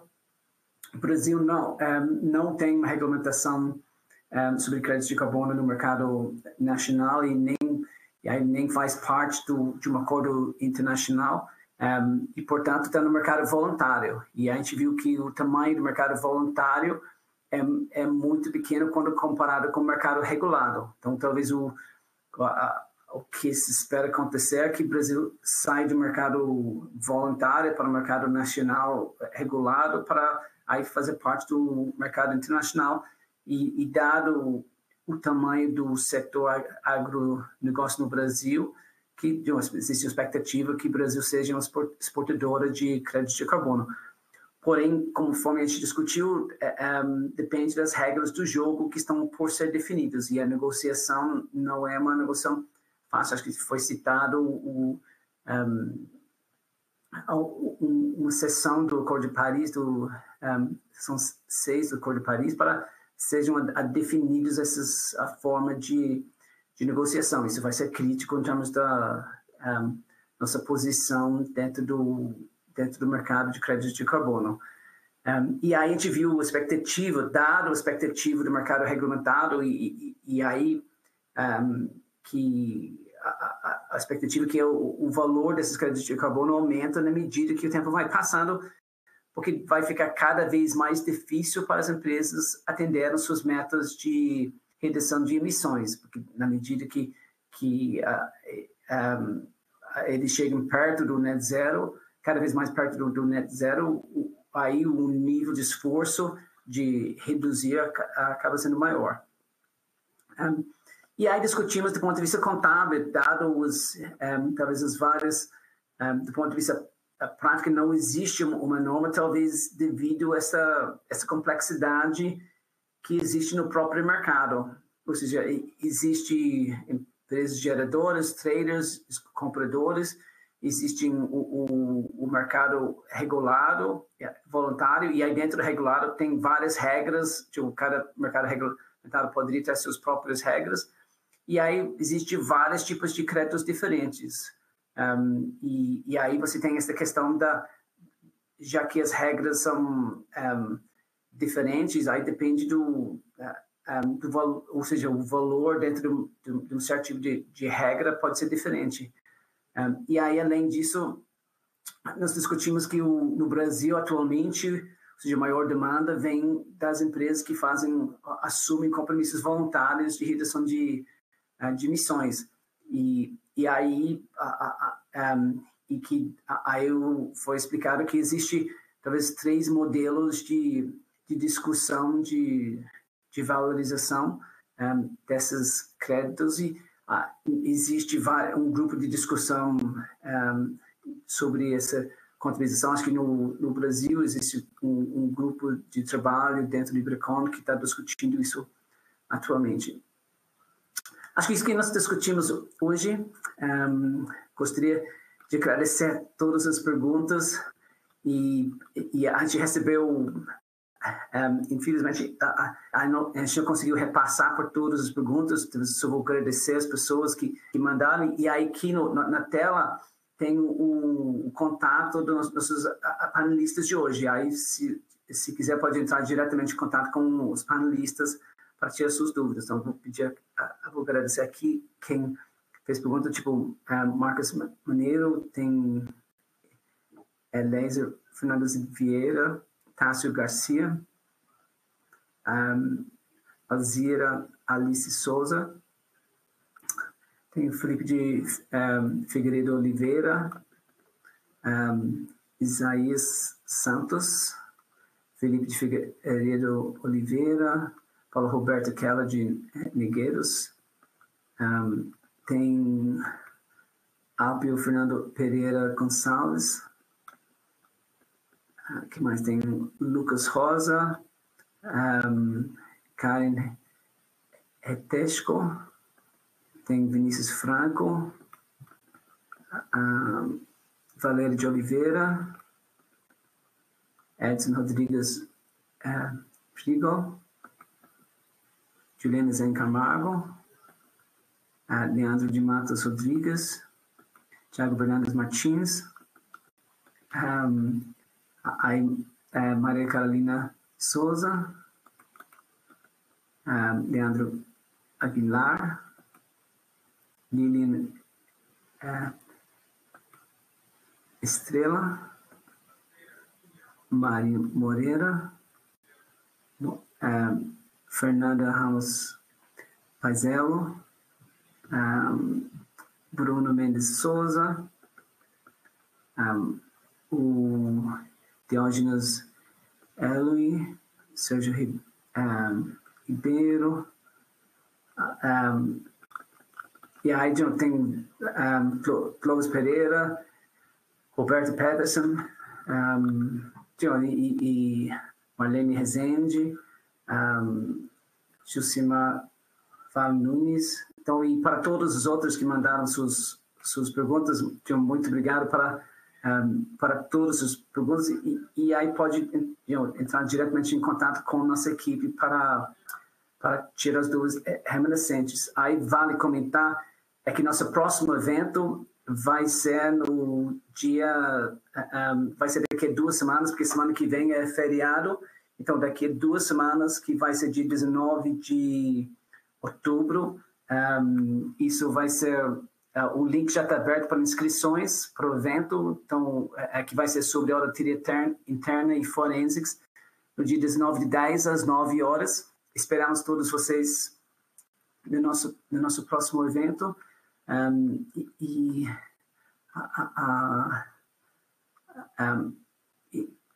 Espero que todos vocês, todo mundo aproveitou a experiência do nosso evento de hoje. Espero ver todo mundo daqui a 2 semanas. Então, muito obrigado pela participação de todos, e acho que com isso vamos encerrar nosso webcast de hoje.